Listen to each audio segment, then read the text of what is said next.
What's up, everyone? This is Wrestling Source. As most of you have probably seen, me and my brother and his friend do videos giving our opinions on wrestling and recent pay-per-views, stuff like that. But I happen to have another passion, something else that I will talk about from time to time on this page, which will be combat sports, MMA, boxing, whatever. So this particular video, we're going to dive into boxing just a little bit and what's gone on recently. And, noteworthy matches, unnoteworthy matches, would have been great fights, would have been horrible fights. I'll start in order, in no particular order. This is just going to be in ones that I think are worth talking about to ones that I think aren't worth talking about. So we'll start with one that probably should not be talked about at all, but unfortunately you have to lead into stuff. So we'll start with Canelo versus Chavez Jr. This was a laughingstock. This was the biggest joke in boxing history. Going into this, I was one of the many that believed Chavez Jr. had a legitimate chance against Canelo because of his size, his power, and his determination, really. The way he had fought in the past.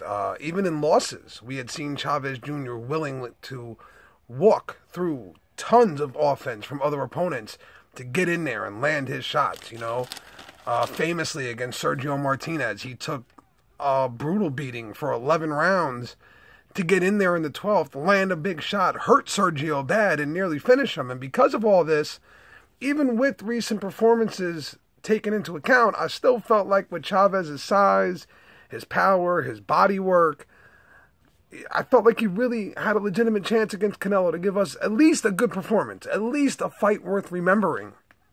And instead, this horrible game plan surfaces with Chavez trying to outbox the smaller, quicker, better boxer. I don't know who could have come up with this plan. It seems like Nacho Bernstein's going to take the rap for it, but it's just a horrible game plan overall. And, if I was Chavez, too, I'd be embarrassed in myself, my family name right now. The way this fight ended, with Chavez not even really trying to do anything. The fight ends, easy decision for Canelo. I don't even think he lost a round on any of the scorecards. And all of a sudden, they ask Canelo, who's his next fight? And the music cues him, and a big graphic on the big screen, and out comes Triple G.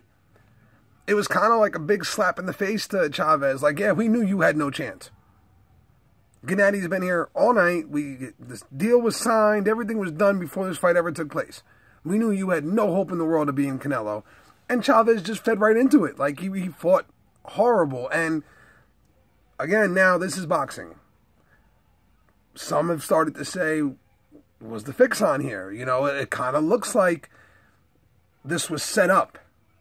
It looks like Triple G, Canelo were there to promote the fight. Absolutely, you're 100% correct. It looks like Chavez didn't care. Then the video surfaces of him with women and everything else. Anything's possible in boxing. Could the fix have been on? Why not? Absolutely. Do I think it was? Personally, I don't. I think this was just another in a series of disappointing fights with Chavez Jr. in him. He just refuses to show us that old Chavez, that guy who was willing to walk through fire to prove that he was worthy of the name that he's attached to. And maybe just getting there was good enough for him. Maybe being mentioned in the big conversations was good enough. Being mentioned in big fights was enough for him. I really thought we were going to see the best of Chavez Jr. on this night. When he made weight, when he did everything he was supposed to do, I honestly believed we were going to get the best Chavez Jr. we had ever seen. And instead, we got the absolute worst. So, I don't think we see Chavez Jr. again after this. I don't think he needs the money or anything. His family name has made a ton of money. So, I don't think we see Chavez Jr. again anytime soon. But Canelo, obviously, we will see. He'll be fighting Triple G. And this, the fight with him and Triple G, should be the fight that we were all hoping to get with him and Chavez Jr. Now, the question becomes, what are you banking on here? Are you banking on Triple G's power and his aggression, or are you banking on Canelo's boxing skill and his underrated power? Canelo has very underrated power in that boxing ring. We've seen him stop guys with one big shot and fight's over. Do I think he can hurt Gennady Golovkin? I'm really not sure. Kell Brook landed some nasty punches against Gennady, and Gennady walked right through him. Daniel Jacobs, who was like twice Gennady's size that night. I mean, the night that they fought, Jacobs looked like a cruiserweight, and he landed some ferocious shots on Gennady, and Gennady just kept walking through him. This is the fight Gennady's been waiting for, though. He's been waiting for a big name to sign on the contract and for him to get his big mega fight, finally. So he's got it. I'm really not predicting anything special here when it comes to the decision or anything. I think Gennady's going to walk through whatever Canelo's got, and he's going to throw and throw until he lands something big. The question in this fight's going to be, can Canelo stand up to Gennady Golovkin's power? Very few have been able to do it so far. Jacobs was the first guy he hadn't stopped in how long? Normally whatever Gennady hits, he destroys. And it's been that simple. He's like Ivan Drago from Rocky IV. But he has shown glimmers of not being so perfect lately. And I think that's almost what boxing fans love about Gennady, though, is that he is kind of that throwback fighter. To go back in the time to when, guys were willing to take shots to land shots. I think everybody built up this mythical monster in him that couldn't be touched by anything. That's never what I saw. What I saw with Gennady was a guy who had ridiculous power and who was willing to come forward and take whatever he had to take to land his shots. And I think we're going to see the most motivated Gennady we've ever seen, because this is the fight he's been waiting for. This is a fight where, at his age, I believe he's 37 or 38 years old already, where he can stamp and say, boom, that's my legacy fight. If he goes out there, now I know Canelo's lost before to Floyd Mayweather, but he's never been knocked out. If he can go out there and knock Canelo out, that's the stamp Gennady's been looking for. So I'm predicting a hell of a fight, and I'm going with Gennady right now. I know we still got a long way to go to this fight, but my early pick is for Gennady. I just think he's going to be too big, too strong, too many things working against him, and he's not going to pull a Chavez Jr. and try and sit outside and box Canelo. He's going to take the fight to Canelo, and we're going to see what they both have on that night. So moving on from there, we'll go into my next topic, which I think will be Joshua and Klitchko. And even though this fight happened quite some time back, I haven't made a video about it, so here we go. What really chaps my ass, to quote one of my other videos? When heavyweight boxing gets built up and it doesn't live up to the billing. Guess what? That's not what happened with this fight. This fight was utterly fantastic. I mean, you got everything you could have hoped and prayed for in this heavyweight fight. The young lion in Anthony Joshua taking on the old stablemate, the guy who's been the standard bearer in the heavyweight division for a decade now. Say what you want about the Klitschkos, and there's plenty of negative things you can say about them. They're not the most entertaining fighters throughout their careers. They held the heavyweight division hostage, a lot of people say, because each one of them held titles but refused to fight each other to give us a unified champion for a long time. Until Vitaly retired, really, we had no clarity in the division. And Wladamir's had moments in his career where you've looked at and said, how the hell did this just happen? Losing to Corey Sanders, losing to Layman Brewster, guys he should have never really lost to. But over the last couple of years, he's just been the most dominant force we've seen in the heavyweight division, to the point where boxing became boring in the heavyweight division, where we all just kind of knew, okay, line up another bum and Wladamir's going to knock him out. That's just the way things go. And now the heavyweight division has really had a resurgence, and Anthony Joshua, young, not a lot of fights, but he's at the head of that resurgence. And I don't think people are emphasizing enough how crazy this is. Like, Joshua hasn't even gone the distance yet. He hasn't even gone a full 12-round fight yet. Joshua went from fighting Dominic Breazeale, a guy who hadn't stepped up in opposition yet either, and fought legitimate heavyweights out there yet really either, to fighting the heavyweight king for the last decade, to fighting a guy who had been as dominant as any heavyweight champion in recent memory. And he went in there and the fight was amazing. Like, you know, Joshua gets the early knockdown and you could see it in his eyes. He thought that fight was over at that moment. And he starts pushing it. And I said to myself, he's going to get himself in trouble here because Wladamir's been around a long time. And I know a lot of people started with oh yeah, but Vlad can be knocked out and Vlad gets put down. Vlad's also had moments where it's like guys like Samuel Peter, he was able to weather knockdowns and come away with the win. So when I saw Joshua rushing him and just throwing a ton of punches, when you're that big, throwing that many punches, you're going to tire yourself out. And that's what happened. Very next round, Wladamir jumped on it and landed that perfect right hand. And if you follow Wladimir Klitschko's career, then you know that perfect right hand, that's not a shot that a lot of guys get up from. And I thought Joshua was in a ton of trouble at that point. I thought this is where Klitschko makes a statement and reclaims his spot in the heavyweight division, you know.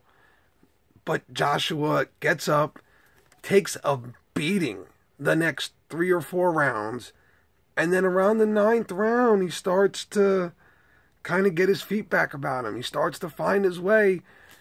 And the 11th round comes, and Joshua absolutely explodes and knocks Klitschko down. Klitschko was able to get up, try to keep going, but Joshua finishes him off. I mean, it was the most amazing heavyweight fight I've seen in I don't even know how long. I mean, you'd have to go back a really long way to compare this to a heavyweight fight that's been that good. And that's just a statement about how good the heavyweight division is getting. And hats off, real quick, before I go any further. Excuse me a moment. Hats off to Wladimir Klitschko, man, because for all the negative things that have been said about him throughout his career, he went out there and put on one hell of a performance that he should be extremely proud of. And that if he decides to retire on, there's no shame in it. But Anthony Joshua putting the stamp on things that he is the heavyweight to talk about right now. There's a few other guys, though, when you look forward now. Who does he fight next? Okay, the Klitschko rematch looks like it's almost a given if Wladimir wants it. That's the big question right now. Does Wladimir want to get back in there with Joshua? Or does Wladimir maybe take some time off, think about things, and maybe retire? Who knows? If not, though, there is no boring moments to come, in my opinion, because the other guys out there for Joshua, the hopeful fights, I mean, Deontay Wilder would be an entertaining fight. I know a lot of people hate on Wilder. They say he fights bums, but he's got serious, scary power. He's unorthodox, he's tall, he's lanky, he's rangy, that big jab, that big right hand. I mean, he's just a devastating puncher. And he's extremely athletic and the kind of guy that could give Joshua some problems. So that would be a very intriguing fight. Luis Ortiz, a guy who many people have pegged as a great heavyweight, who, the destroyer of Bryant Jennings and all these kinds of things. And the question would be with Ortiz, we've seen guys who can move a bit and, put their shots together, give him a little bit of a problem. And he hasn't looked great, Ortiz, in his last couple fights. So, but I still think Ortiz has really good power, combination punching. It'd be an intriguing fight, Joseph Parker, another title holder. Again, guy who's big, moves well, throws combination punches. Hasn't really stepped up his opposition, although the Ruiz fight was very good. So it would be another intriguing fight. And then, of course, the fight that a lot of people are talking about, if he can get his life together and get himself back in shape, is Joshua and Tyson Fury. And again, intriguing fight. Big Tyson Fury is a huge man with a real good jab, good power when he wants to use it. His last performance against Klitchko was an absolute shit show, but, you know, hey, you get a win, you get a win. He was trying to beat a guy who had been as dominant as any other heavyweight had ever been, you know, and he just wanted to get the win, and he used his size and his, athleticism to get it done. I think it would be a huge fight if it happened in England, which I'm pretty sure it will.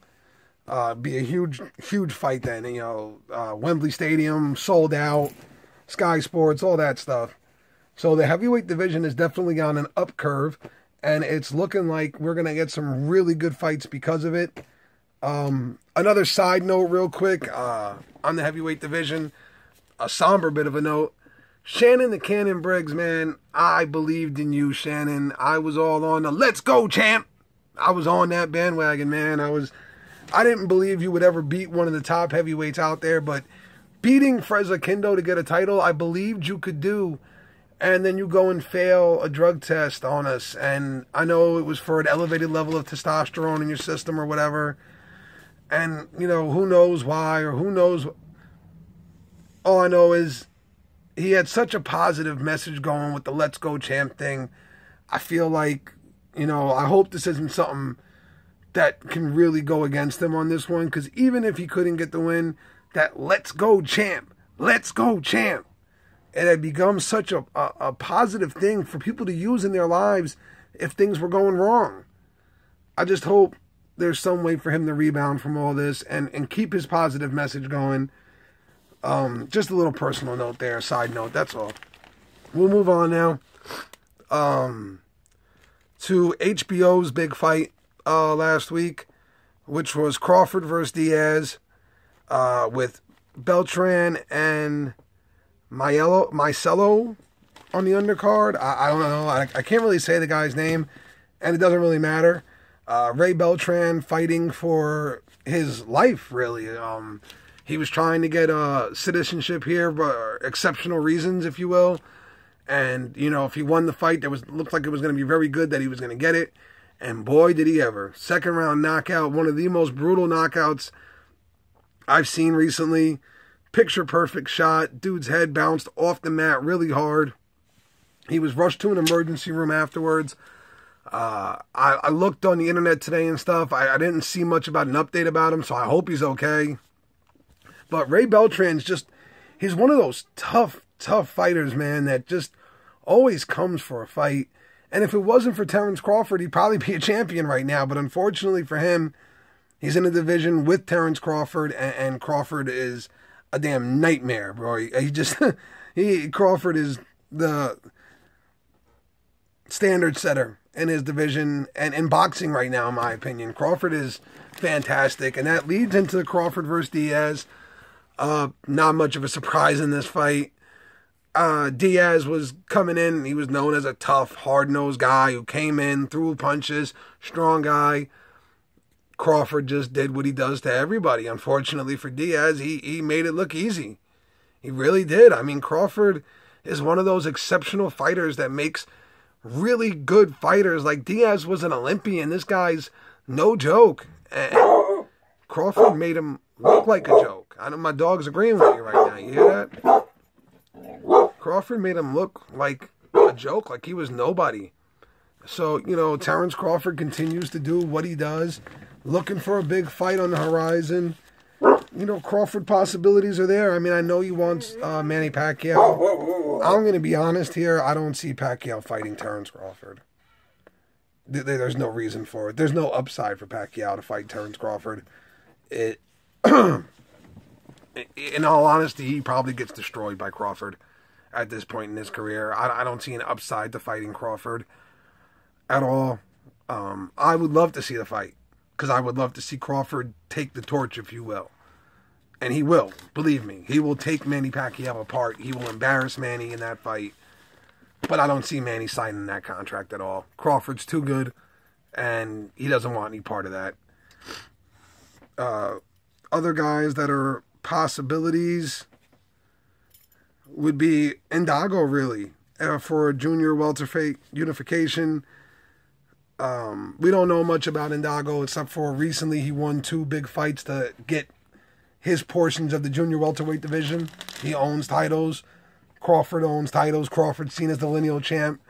But still, I think Crawford would like to do something that's not done very often these days, and that's unify all the belts in one division before he leaves the division. Because more than likely, Crawford will leave junior welterweight soon and go on up to welterweight. And I got to tell you, I love Crawford at welterweight. If he's able to hang with those guys and beat some of those guys, I think he's a problem for any guy at welterweight. Really, I do. I think he's just that good. So I look forward to whatever we get out of Terence Crawford going forward. And that really brings us to the last little bit to talk about, which was the Showtime card on the same night. Headlined by Gary Russell Jr. versus Escalandro. And also with Gervonta Tank Davis versus Liam Walsh. Gervonta went out there and did what Gervonta does. He put on an interesting fight, actually. It was different than the fights I've seen in the past. Very patient, waited for the perfect opportunities to strike. Was a little bit more defensive than normal. Looked like he had a bit more of the Floyd Mayweather stamp on him in this fight. And, you know, I know he's Floyd's protege, and Floyd really thinks this kid's going to be great. And he looked a little bit more like Floyd tonight in this fight. He was a little more defensive, using the shell, picked his shots, didn't rush anything, looked and waited for that perfect moment, and got the finish in the 6th round, I believe, or the 3rd round? 3rd round, I apologize. You know, so we look forward to seeing Gervonta a little bit more. Moving on in his career, I don't know who he would fight next. In his division, you know, Lomachenko's the main man, and I don't know if he's ready for Lomachenko right now. I think Lomachenko's on a different wavelength than most fighters. Orlando Salinas is out there, though. Takashi Miura and Francisco Vargas are both in that division, which could be intriguing fights for him. So who knows what we get from Gervonta, but I would just like to see more of the young man. He's very entertaining. Got that stocky build with those quick hands and definitely has some serious power. So looking forward to that. And then the most perplexing fighter in the world, Gary Russell Jr. Gary Russell Jr., we've all seen, is an amazing talent. His hand speed is second to none. His reflexes are incredible. When his hands are okay, he seems to have legitimate power in his hands. But we just don't see him enough, you know. I guess Escalandro was just good enough to make this fight interesting. But Gary Russell, again, just dominant, gets the finish, looks good the whole way. You know, and then at the end he's asked about Lomachenko, which is his only loss, and a fight you would think he would be dying to get. And instead he says, no, I want to finish my career with Lomachenko. Well, okay. Well, if that's the case, then looking forward, who are some possibilities for Gary Russell Jr.? Well, in his division, guys who hold titles, you know, Leo Santa Cruz. Is that a possibility? Who knows? I would hope that Leo would give Frampton his rematch, but a lot of people are saying it doesn't look like that's going to happen. It looks more likely that it could be Gary Russell and Leo Santa Cruz who wind up mixing it up, especially since Leo Santa Cruz left Golden Boy now and is with, you know, the PBC and Al Heyman. So who knows? Other guys that I think would be interesting for Russell to fight would be Abner Mares. Abner's always fun. He's always puts on good fights.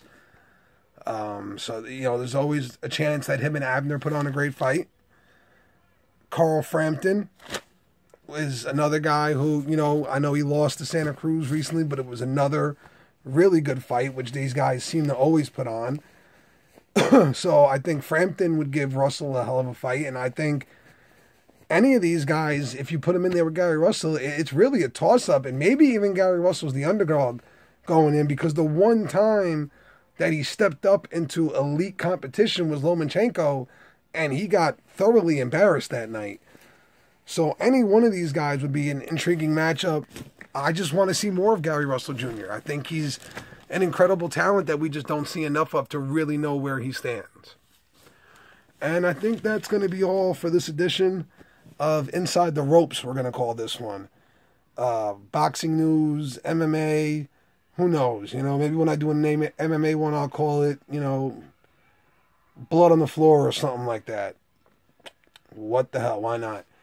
But let me know what you guys think, what you're intrigued about in the boxing world, MMA, anything. Leave your comments, leave your suggestions, and I will do my research on it. I will get back to you on it, and I will put them in my next video. But until next time, peace, guys. Take it easy.